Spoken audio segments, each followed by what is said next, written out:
Before we dive into his family tree, let's first take a look at when and where the Buddha lived. Let's start with when, using my timeline of world history chart. Note that the thick brown line on this chart is 600 BCE. This is an important year in world history because it very roughly marks the turning point between the end of the Iron Age and the start of what historians call classical antiquity. Basically, classical antiquity is when humans first started to write history in a more straightforward, literal manner, kind of like we do today. Before this, history was usually passed down orally and was almost always mixed with mythology and legend. That's why it's much harder to determine whether or not someone from the Bronze Age or Iron Age existed, such as Moses, than it is to determine whether or not someone from classical antiquity existed, such as the Buddha or Jesus. You'll note that the period in which the Buddha lived is also known as the Axial Age. It was during the Axial Age, from 600 BCE to 300 BCE, that most of humanity's most important philosophical foundations were laid. And what makes the Axial Age so interesting is that these foundations were laid pretty much simultaneously, yet independently, in several different locations. So around the same time that the Buddha was walking the earth, so were Chinese philosophers such as Confucius and Greek philosophers such as Plato. It was also during the lifetime of the Buddha that the Achaemenid Persian Empire, which we discussed last week on this channel, was dominating the entire Middle East, and that the Jews living in that empire were putting together what would eventually become known as the Old Testament. So yeah, a lot of important changes were happening in the world when the Buddha lived. Let's now talk about where the Buddha lived. To the east of the Achaemenid Persian Empire were 16 Mahajanapadas, which dominated North India. Mahajanapada means something like great realm, and these can be thought of as mini kingdoms, although in some cases they were actually republics governed by oligarchs. There are three in particular that I'd like to point out. First, Kuru. The Kuru kingdom is where the Hindu epic the Mahabharata is set, although the events in that story supposedly occurred many centuries before Buddha's time. We did a video on that topic, which I'll link to in the description if you're interested. Second, I want to point out Magadha.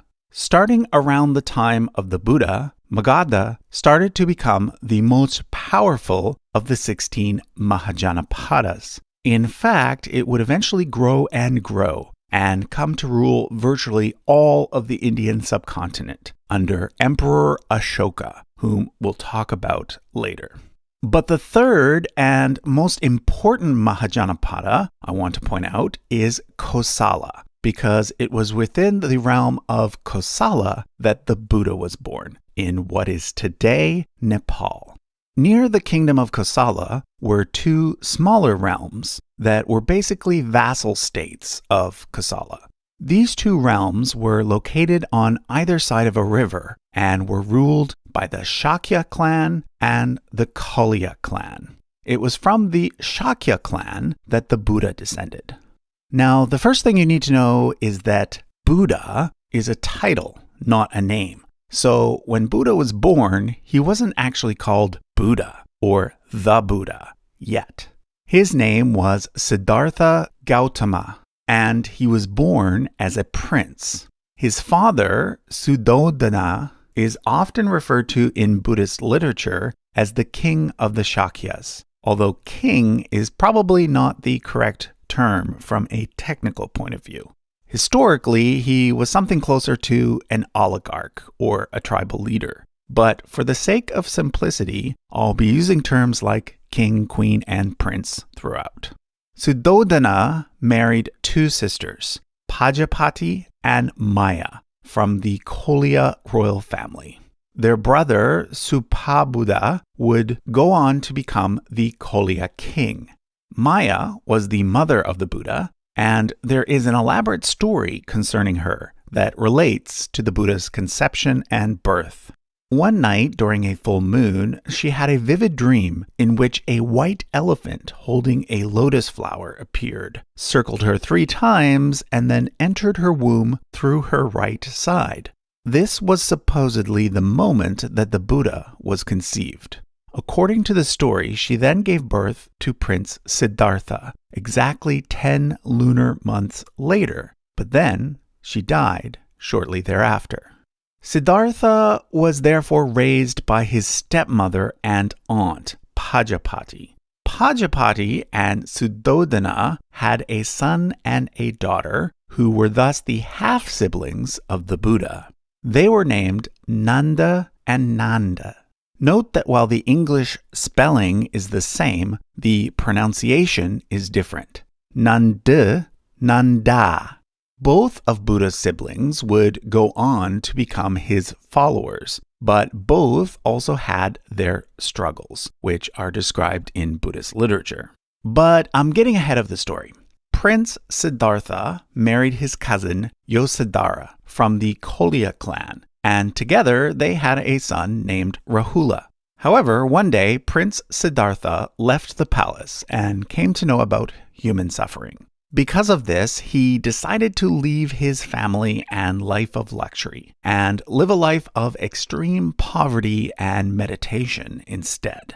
But after several years as an ascetic, he achieved enlightenment and became the Buddha. The word Buddha meaning one who has awakened.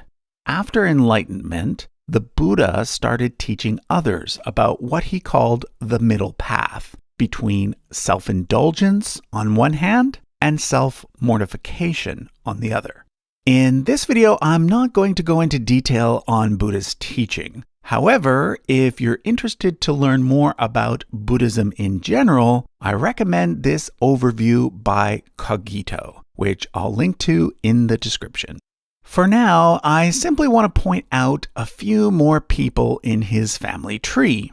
During his lifetime, the Buddha had 10 main disciples, 2 of whom were his paternal cousins, Anuruddha and Ananda.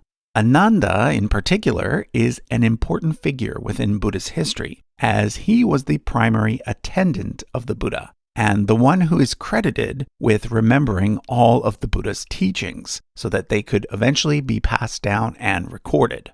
However, on his mother's side of the family, the Buddha had another cousin named Devadatta, who was his wife's brother, and who appears in many Buddhist stories as the main enemy of the Buddha, even though he too was one of the Buddha's followers. For example, there's several stories where he tries to kill the Buddha, and others where he tries to take over the leadership. In the end, he gets swallowed up by the earth and dies. Now, although the Buddha is primarily associated with Buddhism, he is also a revered figure within Hinduism as well, and therefore he has been integrated into the overall scheme of Hindu legend and lore. As I mentioned, the Buddha was born as a prince and came from a ruling family. This means he belonged to the Kshatriya caste, or Varna.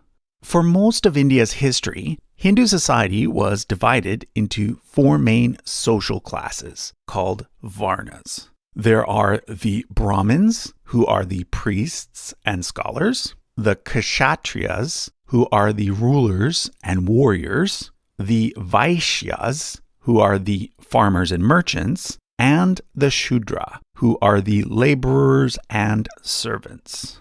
In ancient times, the Kshatriya had 2 main dynasties, the Suryavamsa, or solar dynasty, and the Chandravamsa, or lunar dynasty. Note that Surya is the Hindu god of the sun, and Chandra is the Hindu god of the moon.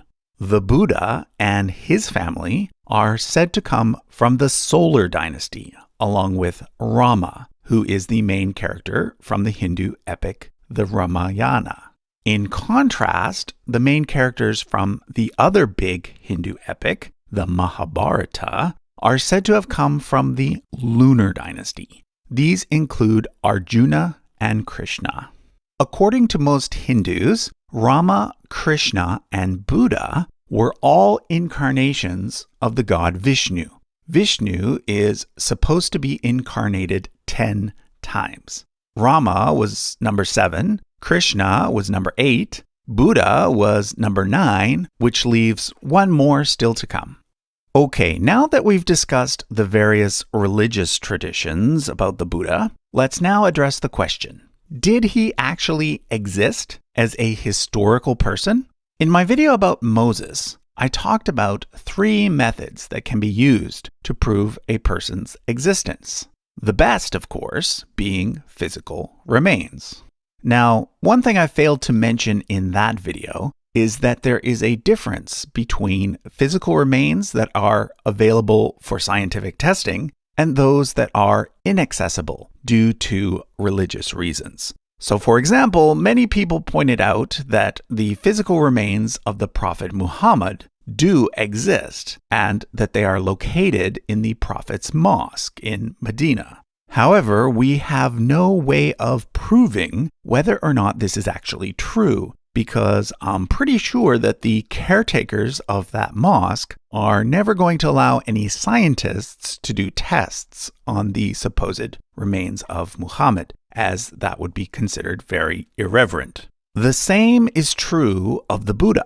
There are many temples throughout the world that claim to have physical relics of the Buddha, such as the Temple of the Tooth located in Sri Lanka. I've actually visited that temple many times when I worked in Sri Lanka as a teacher.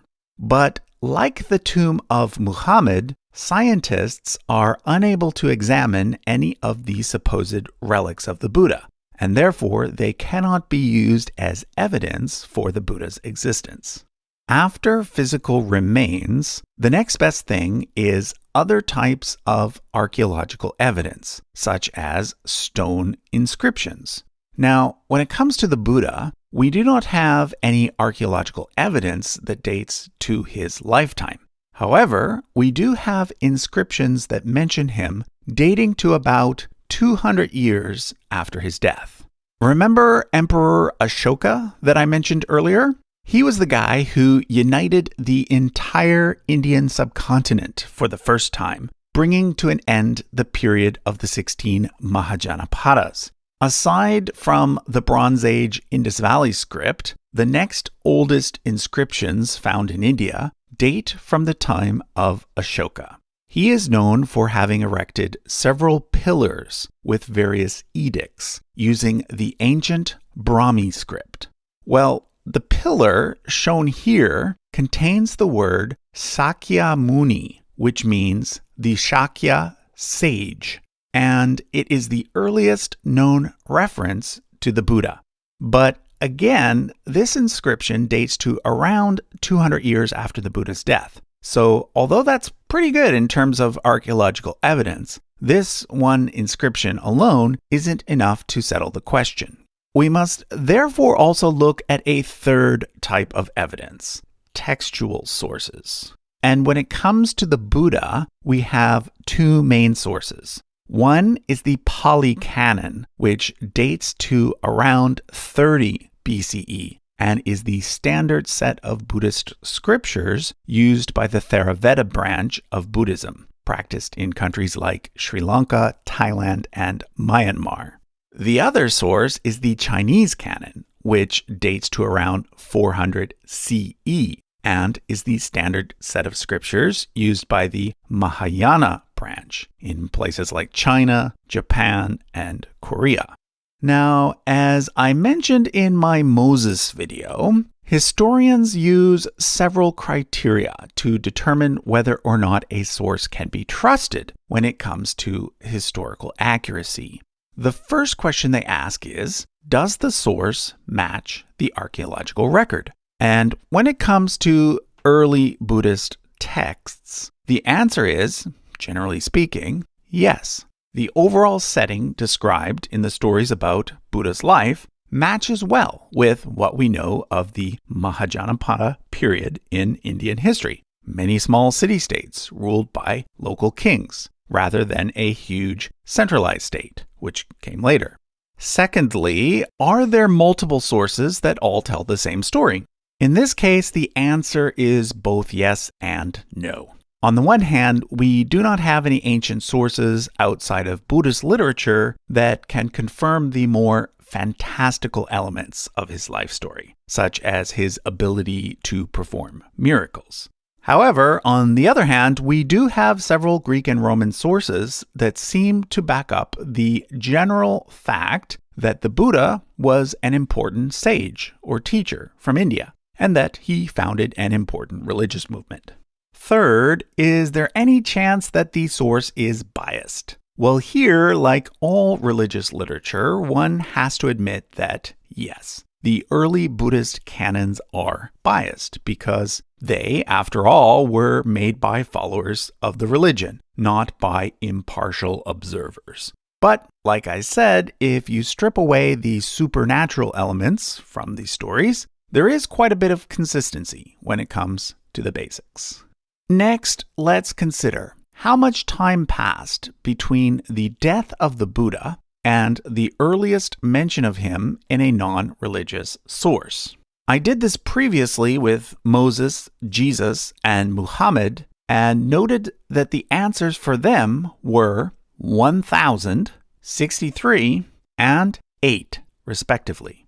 From those figures, you can definitely see that Moses is the odd man out. What about Buddha? First off, it's a bit tricky because there are two different death dates that scholars tend to give. It's either 480 BCE or 400 BCE. But if we go with an average between those two and then measure from the date that Ashoka erected his pillars, we get 184 years.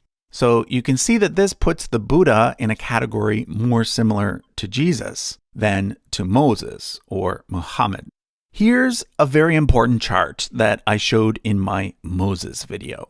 Note that both Jesus and the Buddha lived during the period shown in the middle, in yellow, called Classical Antiquity.